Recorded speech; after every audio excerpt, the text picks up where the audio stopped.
Ndabasuje none mwe bimukunda neza Media TV twizere ko mumeze neza cyane twihuta reka tuze mu makuru agezweho aka kanya ari kuvugwa ku mirongo y'urugamba mu burasirazuba bwa Repubulika ya Demokarasi ya Kongo.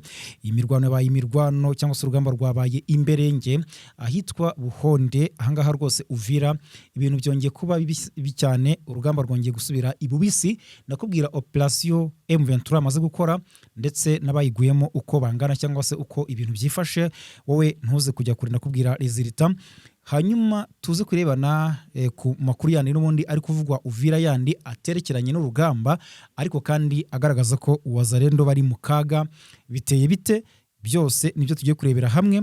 Hanyuma twinjire mu makuru atandukanye ari kuvugwa ku basirikare b'u Burundi bakomeje guhora n'uva gusenya mu burasirazuba bwa Repubulika ya Demokarasi ya Kongo ndetse hano nkaba mfite inkuru igaragaza ko rwose bakomeje kugwa muri iyi mirwano ari benshi cyane.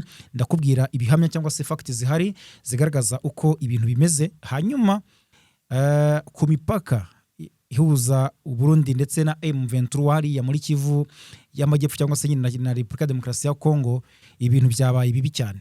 Byabaye bibi cyane rwose hagati ya 23 n'igisirikare cy'u Burundi umuriro wongeye kwaka.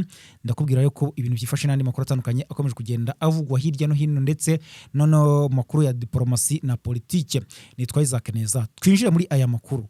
Uvira Buhonde M23 wakoze operation ninkubwira ngo ni operation yumve yuko ari operation itoroshye cyangwa se ikomeye cyane kubera ko ntabwo wavuga ko ari ibintu byoroshye n'abarwanyi ba M23 bagera muri 22 batarenga nibo bakoze operation nyamara abayiguyemo ubwabo barashaka kugera mu mibare yaba ngaba cyangwa se barasatira 20 biganjemo ingabo z'u Burundi kuko amakuru agaragaza ko abapfuye bagera muri 14 kandi ko 90% muri aba ari abarundi abandi bakaba Wazalendo. Rero amakuru agaragaza ko iyi operation M23 yakoze yabitewe nuko hari ingabo zagendaga zijya kwirunda aha bita Buhonde.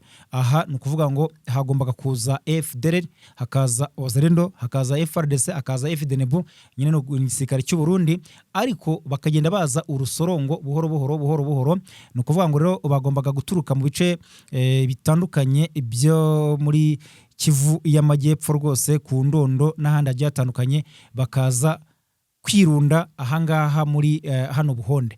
Impamvu yo kuza ahangaha ejo nababwiraga ndi makuru yerekeranye n'ibyahabereye imitamba ko bahahuriye n'uruva gusenya kuko yaba umuzarendo yaba mu FDLR yaba mu P5 yaba mu FDNB ndetse cyangwa se na FARDC ntawe havuye ahunganye n'undi bitewe n'uburyo urugamba rwari rubamereye bituma rero M23 ndetse inacakira abazungu cyangwa se abacanshuro babiri bo baba Black Water ya muri kara gace nyine hafi yaho ngaho Uvira aho mitamba kuko nabwo bakoreweho operation nkuko nakomeje kugenda bikubwira itamenyerewe kuko M23 ashakishije impuzankano cyangwa se imyenda ya gisirikare yambara isa neza nk'iya FARDC ku buryo wabonaga ko nyine ari aba FARDC hanyuma iraza ibahingukamo mu buryo butunguranye cyane ibasanga rwose bibere mu mirimo yabo yitandukanye. Aho rero hari haraza ngo abazungu bagera muri 7 cyangwa se abacanshuro bagera muri 7 bagomba gufasha bagenzi babo kugira ngo barebe ko bakirukana cyangwa se bakubita M23 bayigize inyuma cyane kimaze iminsi bo bavuga ko iri gutera icyugazi umujyi wa Uvira kisaha n'isaha yakongera ikawucakira cyangwa se ikawujyamo.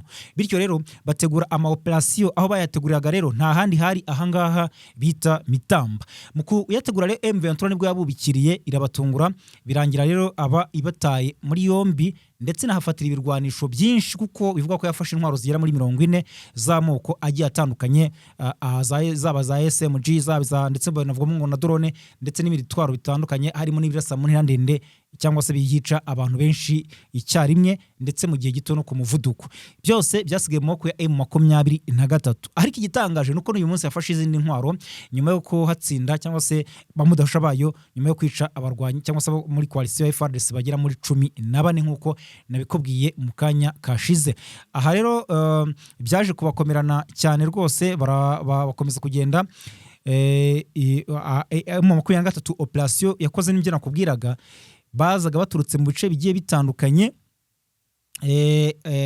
Nyuma yuko ejo nyuma y'ibyo byababayeho bahamagajwe rero n'abakuriye operation zahari ya hafi ya Uvira cyangwa se no mu mujyi wa Uvira hanyuma bahamagaza abarundi bahamagaza uwitwa FDLR bahamagaza uwitwa Wazalendo FARDC buri wese yagombaga kuza hakaza ingabo zidasanzwe kugira ngo zirunde aho bita Buhonde bakore defense idasanzwe. Hanyuma rero ma 23 operasiyo iyobowe n'uwitwa Colonel Mitabu, abo bantu bagera muri 22 gusa. Uyu yarazwi cyane kuko ibyo yabakoreye bari twavuga ko barafiteho n'amakuru, kuko uyu mugabo yagiye yigaragaza cyane mu myaka 9 amaze muri abice rwose amashyamba akayira ku kandi intambwe ku ntambwe inahantu azi ku buryo gucengera cyangwa se kunyura muri za nzira twita ngo ni inzira za panya cyangwa se inzira ntoya cyane, ari ibintu yumvaga neza cyane. Aha rero yayoboye operasiyo yo kujya gutega igico uyu Colonel Mitabu. Hanyuma rero izo ngabo zose kuzakaje zirunda aho ngaho, baragenda barabitegera hafi y'aha ngaha Buhonde. Hanyuma rero uko baza habaje kuza FARDC, M23 irabihorera, haza FDLR, M23 irabihorera. Ariko amakuru agaragaza ko kubihorera nta kundi nayo yari itarisuganye cyangwa se itaragira neza ahiri butege igico. Haje kuza Wazalendo, haza Barundi yamaze kwisuganya iri tayari imeze neza cyane. Ndakubwiza ukuri byabereye i Buhonde na amateka, ntabwo ari ibintu wabwira cyangwa se wakifuriza umuntu wawe, kuko M23 yabacucumye rwose. Aha hakaba binavuga ko usibye 14 abandi barenga 40 bahakomerekeye kandi mu buryo bukomeye cyane. Rero nukuvuga ngo abo rwose bagendaga baturuka aho kugeza ubu rero nta wuzi rwose ngo ibintu byifashe bite, nta wuzi ndetse naho ngaho uyu Colonel aherereye Mitabu, kuko nta wuzi, ntibazi ngo ari ku Ndondo, ntibazi ngo ari mu Bijombo, ntibazi ngo ari mu Ramvya, ntibazi ngo ari Kagogo, ntabwo bazi nyine ahari. Ikiriho cyo nuko aho yaturutse nabo batazi ngo byabagendekeye gute. Amakuru rero agaragaza ko intwaro zafashwe n'uyu munsi nyuma y'izafashwe ku munsi w'ejo zitari munsi y'intwaro 50. Kugeza ubu izo zirimo izo zirasa mpunira ndende n'intoya, ndetse rwose hakabamo ni na zindi ziremereye cyane. Amakuru avuga ko rero aba 22 intwaro ngo zari nyinshi, ndetse hakaba n'abantu barafashe matekwe byasabye ko bategereza indi ramforo ya M23 bahamagaje nyuma y'uko bamwe muri FARDC cyangwa se na coalition bakwiye imishwaro bakanyanyagira. M23 avuze ati rwose ibikoresho twafashe ngaha ni byinshi cyane, mutwoherereze abandi basirikare. M23 ohereza izindi ngabo. Ndakubwiza ukuri bahakuye intwaro nyinshi cyane. Kugeza rero ubu ngubu rwose aho ngaho ibyaho byahindutse, kuko icyari kiri gutegurwa bisa naho igisirikare cya leta cyangwa se coalition bagisubitse. Rero ni operasiyo yari yatangiye mu masaha rwose ya 12, ndetse irimo buri umwe, irimo FDL, irimo Wazalendo, irimo P5, irimo FARDC, irimo n'abacanshuro ndetse n'abasirikare b'Abarundi, ari nabo benshi bahasize agatwe cyangwa se bahiciwe cyane n'abarwanyi ba M23. Andi makuru rero aravuga yuko rwose ku mipaka, no kuvuga nyine hariya aho Repubulika ya Demokarasi ya Kongo ihana imipaka n'igihugu cy'u Burundi, ibintu byabaye bibi cyane, kuko ntabwo ibintu byoroshye na gato. Ubundi no kuvuga ngo igisirikare cy'u Burundi bisa naho hari cyo rwose kipanze cyangwa se gifite akazi kanini cyane mu ngabo za leta, muri coalition y'ingabo za leta hariya aho bari kurwana na 23. Ariko mu kwipanga ako kazi bo bakazanamo n'ikindi kintu cyo kuvuga ngo ibiri kubera mu Burasirazuba bwa Kongo abari kurwana ngo ntabwo ari M23 ngo n'u Rwanda, nkuko nyine mwagiye munabyumva Perezida Ndayishimiye abitangaza avuga ko u Rwanda ari rwo ruri muri Kongo kandi ngo ruteza ibibazo n'umutekano muke, ngo kandi ko u Rwanda ngo rwifuza kujya gutera u Burundi, ngo kandi mu hantu rugomba guturuka hakaba harimo no mu Burasirazuba bwa Kongo. Bityo rero ngo bakaba batizeye neza uburyo iyi mipaka irinzwemo, bakavuga bati n'ubundi twafunze imipaka ngo bakavuga bati rero u Rwanda rushobora kuba ari rwo rwose rushobora kuba hariya ari rwo kuri iriya mipaka. Bati rero mu gutegura intambara bayitegurira hariya, bagashyira imbaraga cyane rero mu kurwanya M23 muri ruhande, bavuga ko ngo bari kurwanya ngo n'u Rwanda. Bityo rero kandi hakaba hari n'umugambi n'ubundi uriho n'u Burundi na Kongo ndetse n'izo za P5 na FDL mu bigendanye no kurwanya u Rwanda, kandi ko gahunda ihari ari ukubanza guca intege cyangwa se ngo kurwanya M23 bakayikura mu bicirimo cyane kuri iriya mipaka. Ni ukuvuga nyine ikava mu bice by'Imurenge, ikava hafi y'umujyi wa Uvira, ikava mu bindi bice, ku buryo M23 ibyo bice byose yabirekura, noneho bo bakajya mu bice byo muri Kivu Amajyepfo bisanzuye, bityo umugambi ukaba wagerwaho. Aho rero niho bivugwa ko hagiye horezwa ingabo nyinshi cyane z'igisirikare cy'u Burundi FDNB ariko zikajyana n'ibirwanisho cyangwa se ibikoresho byinshi. Ibi bikoresho rero amakuru nk'uko mwagiye muyumva muri iyi minsi yagiye atangazwa n'ibitangazamakuru bigiye bitandukanye nuko muri uwo mugambi harimo ubufasha bw'ibihugu bitawe yuko ngo bikomeye. Rero harimo havugwamo Afurika y'Epfo, havugwamo Angola, hakavugwamo Tanzania, ndetse ariho intwaro ngo zaba zituruka zikabona kujya Bujumbura, zava Bujumbura zikajya muri Repubulika Demokarasi ya Kongo, ndetse hakabamo n'ubufasha bw'igihugu cy'Ubirigi. Nk'ejo bundi mwagiye mwumva amakuru yuko kigiye guha Uburundi drone zigera muri 5,000. Hakaba kandi hari n'ubufasha mu kugira ngo habe imyitozo gisirikare ikomeye cyane ingabo z'u Burundi, bityo hagatozwa ingabo zigera mu 50,000 buhoro buhoro. Rero reka tureka gutinda muri byinshi. Nukuvuga ngo ubu rero nanone gahunda ikomeje. Ingabo z'u Burundi n'ubundi zakamishije bakomeje kwisuka cyangwa se kwirunda muri Kivu y'Amajyepfo kugira ngo bakomeze mu kurinda iyo mipaka, ariko kandi bajya no gufata ibyo bice bafatanye n'ingabo za leta ya Kongo ndetse n'ababambari batandukanye barimo Wazalendo, FDLR ndetse na P5. Rero n'ubu hongeye kugaragara imirongo y'abasirikare b'u Burundi baturutse za Rumonge bisuka cyangwa se bajya muri Kivu y'Amajyepfo. Rero ntabwo nzi icyo biza gushura kuko M23 nayo muri iyi minsi ubona ko yarakaye cyane, yakamejeje, idashaka gushyirwa hasi, kandi ko rwose ubona ko yarakaye cyane, yambariye urugamba. Mwanabonye ko ngira ngo General Sultan Emmanuel Makenga rwose yanayoboye cyangwa se yatanze ubutumwa mu muhango wabaga aho no bita Ikanombe ni muri Rucuru, aho harasojwe amahugurwa y'abakada cyangwa se abayobozi muri politike n'izindi nzego mu bigendanye no gukomeza kurangwa n'imiyoborere myiza muri AFC M23, bikumva ko bashikamye cyangwa se bashinze imizi mu bice bagiye ibafata. Yatangaga ubutumwa avuga ko rero hagomba rwose nta kindi gisigaye usibye guha umwanya inzira y'impinduramatwara, ibindi byose ko byaba ari amagambo. Iyo avuze gutyo rero wumva byumvikanisha neza ko ari ukomeza kurwana, ariko kandi n'ibice bafashe bigakomeza kujya mu moko yabo. Hanyuma reka twihute cyane, n'ubundi hino amakuru akagaragaza ko hari indi nkuru rwose nabonye isa na raporo ivuga ko abasirikare b'u Burundi boherejwe mu kurwanya M23 mu gihugu cya Repubulika Demokarasi ya Kongo bakomeje gupfa ku bwinshi nk'udushwiriri. Niko inkuru hano bivuga. Amakuru yakusanyijwe mu nzego za gisirikare aravuga ko bivugwa ko kuri ubu igisirikare cy'u Burundi cyahinduye uburyo bw'imicungire y'imirambo, aho kuri ubu imirambo itayoherezwa mu mitwe abasirikare bakomokamo aho kuyishyira hamwe nka mbere. Nukuvuga nyine imitwe no kuva za division cyangwa se za unité, aho kugira ngo nyine bimere nka mbere ko byagendaga. Amakuru aturuka mu rugamba no mu buyobozi bukuru bw'igisirikare cy'u Burundi FDNB aravuga ko abasirikare b'u Burundi bapfa ku bwinshi biciwe mu rugamba mu mirwano. Uburyo bwo gushyingura rero bukaba bwarahindutse. N'imirambo rero itakiyanwa ahantu hari hamenyerewe hazwi nka Guantanamo cyangwa se ngibikwe mu byumba bikonjesha imirambo ahantu hamwe. Abavanywe ku rugamba bapfuye bahita boherezwa muri za batayo babarizwamo mu mabatayo akorera mu ntara zigiye zitandukanye. Ku rundi ruhande rero izindi ngabo nshya z'u Burundi zoherejwe ku rugamba hagati muri uku kwezi. Amakuru avuga ko ku itariki 14 Mata abasirikare basaga 600 bo muri batayo ya 411 buriye ubwato buvuye i Rumonge bwerekeza hitwa Baraka muri Kivu y'Amajyepfo.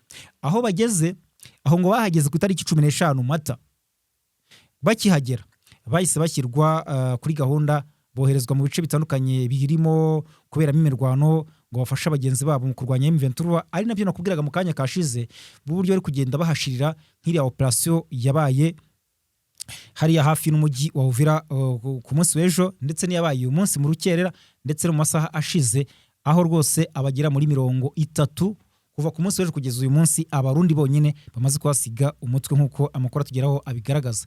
Rero amakuru ava mu gisirikare cy'u Burundi n'undi avuga ko gitakaza abasirikare n'ibikoresho muri iyo mirwano, nko mu mirwano yo ku itariki 14 Mata mu duce twa Mikenke, Gicumbi, Abara na Point Zero, abasirikare basaga 100 b'u Burundi barakomeretse bikabije, abandi 12 bahasiga ubuzima mu mirwano imwe gusa, bahasiga gatwe.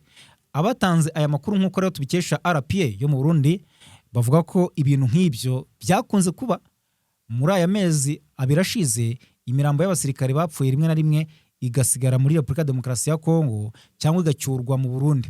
Bitandukanye nuko byagendaga mbere. ntabwo rero ikijyanwa mu buruhukiro bwa KDC cyangwa se Defense contre Avion mbere yo gushyingurwa mu irimbiriri ahiswe Guantanamo nka mbere, ahubwo ubu ngubu yoherezwa mu mabatayo babarizwamo. Nubwo ngo hari igitutu cy'ubuyobozi bukuru bw'ingabo, abasirikare bamwe b'u Burundi boherejwe muri Repubulika Demokarasi ya Kongo ntibishimiye intambara barimo, ndetse hari n'abagiye batoroka. Ngira ngo mwaranabyumvise mu ntangiriro z'umwaka ushize, hari abagera muri 200 banze kujya kurwana muri Repubulika Demokarasi ya Kongo, bavuga bati se impamvu tujya kurwana muri Kongo ni iyihe, muyidusobanurire. Ntabwo turi mu ngabo za SADC ngo tuvuge ngo turi muri iyo gahunda, nta nubwo EAC iri muri kurwana muri Kongo tuvuge ngo twajyanye nayo, ndetse nta nubwo impamvu muri kurwanya M23 zumvikana, kuko n'abanyekongo barwanira uburenganzira bwabo bw'uko bene wabo bicwa bazira ubwoko, bazira ko hari abatutsi, bazira ko ari abanyamurenge, bazira ko bavuga ikinyarwanda. Rero bati nitwumva impamvu tujye kurwana hariya, ndetse ibingibi bikaba byari binagizwemo uruhare na bamwe mu basenateri n'abadepite mu Burundi batumva impamvu Neva ndetse na CNDD bohereza abasirikare muri Kongo, kuko nta mpamvu ihari izwiho ihuriyeho n'ubutegetsi muri rusange, ku buryo n'uyu munsi byateje impagarara. N'ubu rero rwose baremeza ko bamwe batumva impamvu barwanira kandi bagasaba kuvanwa mu mirwano babona batazigira banatsinda, kuko bavuga bati usibye no kuba tutumva impamvu, bati n'imbaraga za M23 ziri hejuru yacu, twakomeza kuhashirira kurusha uko twakomeza kurwana ngo tugutabara Kongo ku mpamvu zitanumvikana. Rero nguko uko ibintu byifasha hagati aho ngaho, naho rwose mu gihe n'ubundi ibiganiro by'amahoro bikomeje hagati ya leta ya Kongo n'umutwe wa AFC M23, ikibazo cy'ibahirizwa ry'agahenge gikomeje guteza impaka ndende ndetse no kwitana ba mwana ku mpande zombi, kuko nubwo hari intambwe zigaragara zatewe mu ruhando mpuzamahanga, ku rugamba haracyagaragara ibimenyetso by'uko aka gahenge gashobora gusenyuka igihe icyo ari cyo cyose, ahubwo urugamba cyangwa se amasasu akaba ariyo yavuza ubuhuha kurusha uko inzira y'amahoro yahabwa umwanya muri rusange. Mu minsi ishize ibiganiro byahuje ubuyobozi bwa Repubulika Demokarasi ya Kongo n'abahagarariye umutwe wa AFC M23 byabereye mu bihugu birimo Ubusuwisi, bigamije guhagarika imirwano imaze igihe mu burasirazuba bwa Kongo. Ibi biganiro byashyigikiwe n'imiryango mpuzamahanga irimo na Loni, byatumye hatangazwa gahenge kagamije gutanga umwanzuro wo gukemura ibibazo byo mu nzira y'amahoro. Hanyuma rero ku mpapuro ibi byasaga n'intambwe ikomeye, cyangwa se ku mpapuro wabonaga yuko ari ikintu cyiza cyane rwose, bati muhagarika gahenge, ndetse rwose harashyirwaho itsinda rihagarariye M23, hashyirwaho itsinda rihagarariye Kinshasa, hashyirwaho itsinda rihagarariye MONUSCO, hashyirwaho itsinda rihagarariye ACGRL, ndetse rwose buri gahunda zose zigende neza mu gutuma kagahenge kagerwaho. Aho ngaho ni mu mpapuro, ariko ku rugamba imirwano irakomeje, ndetse harimo no kutizerana nubwo agahenge katangajwe, kuko nyine FARDC iratangaza ko ngo M23 iteje ikibazo ngari kugaba ibitero, mu gihe M23 itangaza ko ibitero byose ko byakabaye biri kugabwa n'ingabo za leta, ndetse zikanabigaba zikoresheje amadrone, cyane cyane hariya mu gice cy'iminembwe.